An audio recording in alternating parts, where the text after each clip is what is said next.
कौन बनेगा नेता। नगर निगम के चुनाव पास आने वाले थे।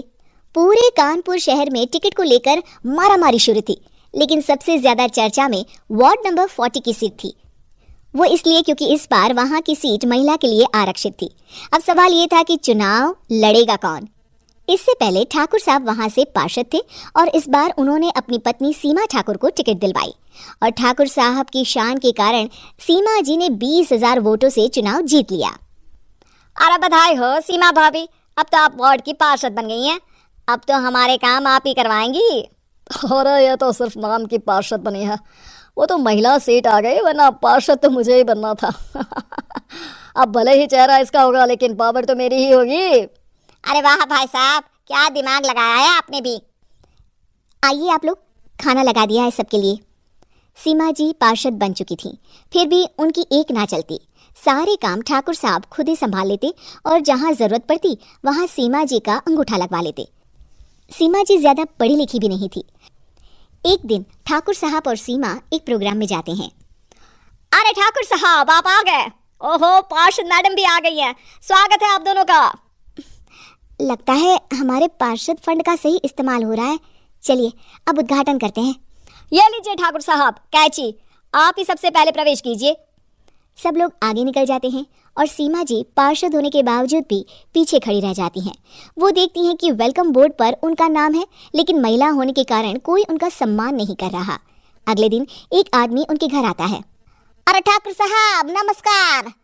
कल ना हम नोटिस किए कि हमारा घर तो अवैध है और नगर निगम वाले उसे तोड़ने आ रहे हैं। अरे कुछ कीजिए ना ठाकुर साहब।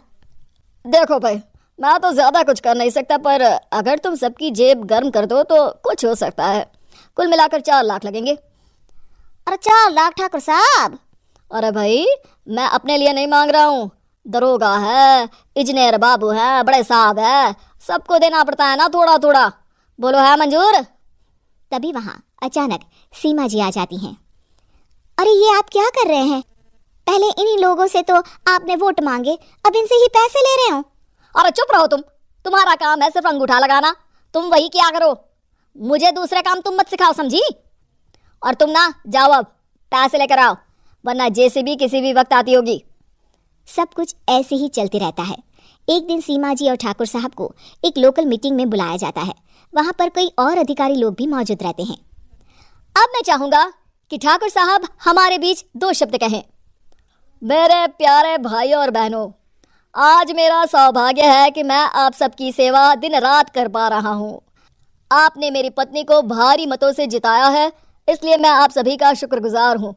मैं आप सबसे वादा करता हूँ कि हमेशा की तरह हमारे वार्ड में किसी को कोई तकलीफ नहीं आने दूंगा। सभी लोग तालियां बजाने लगते हैं।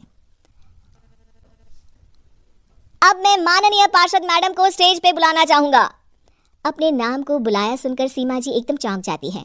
उन्हें बिल्कुल उम्मीद नहीं थी कि इतनी बड़ी जगह उन्हें मंच पर बुलाया जाएगा। जैसे तैसे वो मंच पर चढ़ती हैं। ऊपर जाते ही सीमा जी को सारी पुरानी बातें याद आ जाती हैं कि किस तरह उनके पति उन्हें कभी भी आगे बढ़ने नहीं देते और उनके नाम से गलत काम करते हैं। वो बोलने लगती हैं, मैं आपके वार्ड की पार्षद सीमा हूँ। आप में से बहुत कम लोग ही मुझे जानते होंगे, क्योंकि इससे पहले मुझे कभी ऐसा मौका ही नहीं मिला। सारे मौके मेरे पार्षद पति यानी आपके ठाकुर साहब ही लेते रहे, लेकिन आज ये मौका मुझे मिला है तो मैं इसे ऐसे ही नहीं जाने दूंगी।